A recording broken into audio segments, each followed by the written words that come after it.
Ko te tini o awa te tahi kapahaka hou ka tū ki te whakataetai arohe o mā tātua a te rāmarama mō te wā tuatahi rawa. Koia nei te kapa tuatahi ka whakakanohi ngā marae katoa o te rohe o ngā tiawa. E whakaheke tō tāna rātau i runga i te tūmanako ka whai tūranga ki te matatini 2025. Kei Ataroi Black, te whānui ta ngātu. Kei waina nui tēnei takiwa o whakatāne ko nā wai erere nei.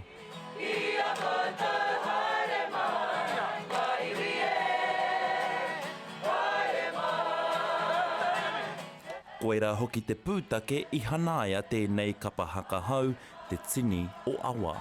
Te kaupapa kawe nei a mātou o Ngātiawa, ngauri o Ngātiawa. Inari ko tōna kōrero i paua mai au i hea, i paua mai au i te pua wāwātanga o awanui ārangi wānanga rau. He uri mako ko ahau no mā tātua, kia whita ki te akamatua o tāwhaki nui āhema.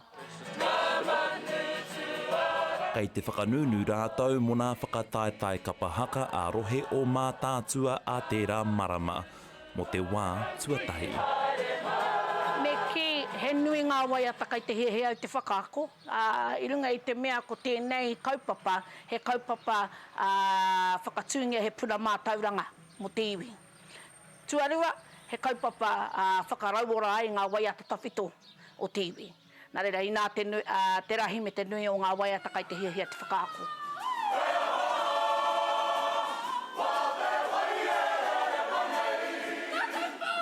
He tira hau te haere mai nei, hoi anō rā ko nā kaihaka, no nā marae maha i whakataetai atu ki roto i te hui kapahaka o nā tiawa te toki.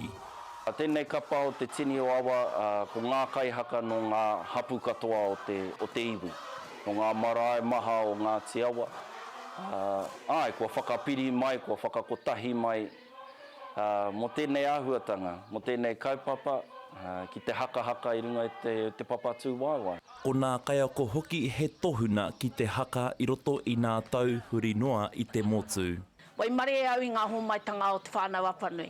Nā reira tipu me ki au i reira. Engari, i nā te wā ko tai te wā mo tēnei, ana hei tuku atu i ene o ngā me ki taonga ki te rātaha oku ki roto i a Ngātiawa. Engari ko te aro nei tēnei tau kia mau ki te tū o Ngātiawa. E kano hikitea he hoki ngā mara, me te kita anō i ngā pakeke ka tūhono mai ki a mātou, tēnei kapa, ka hoki ngā whakaro ki te wā tupu ake au, kuraina au i konei i tōku iwi a Ngātiawa.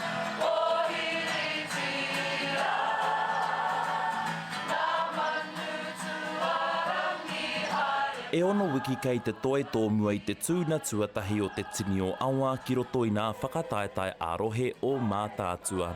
Ataroi Black, te kairere.